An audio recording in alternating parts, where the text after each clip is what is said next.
Faustine Bollaert serait-elle prise d'un élan nostalgique?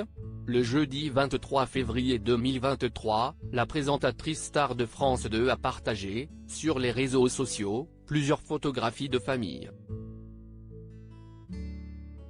Sur son compte Instagram, elle a d'abord accordé un joli clin d'œil à sa grande fille Abby, 9 ans, qui se promène au bord de l'eau avec l'ajout de la mention My Girl.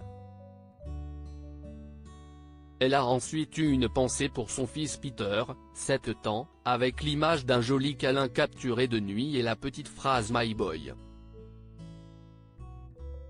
Leurs anniversaires sont pourtant, dans l'agenda, notés au mois de juillet. On était dans un jeu de séduction assez évident. Elle est mariée depuis des années à l'écrivain Maxime Chatham. C'est avec lui que l'animatrice de Ça commence aujourd'hui a fondé sa petite famille. Ces deux-là s'étaient rencontrés en 2010 alors que Faustine Bollaert le recevait dans son émission Et si c'était ça le bonheur, pour la promotion d'un ouvrage. Ils avaient alors fait face à une évidence.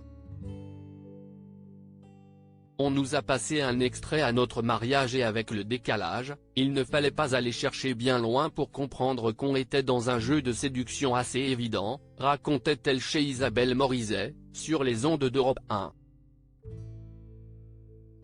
Je pense que parfois, elle s'interroge. Maxime Chatham avait emmené Faustine Bollaert dans un endroit un peu spécial pour leur premier rendez-vous. Il avait choisi de regarder les étoiles avec elle sur le toit d'un hôpital psychiatrique et avait su qu'il l'épouserait en voyant qu'elle avait une réaction positive.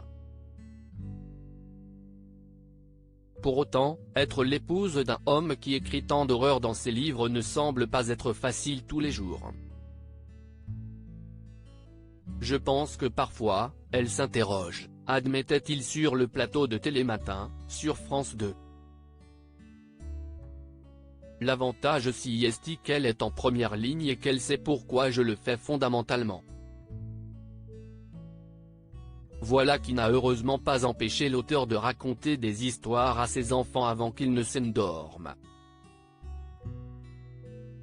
Pas celles qu'il rédige, bien entendu.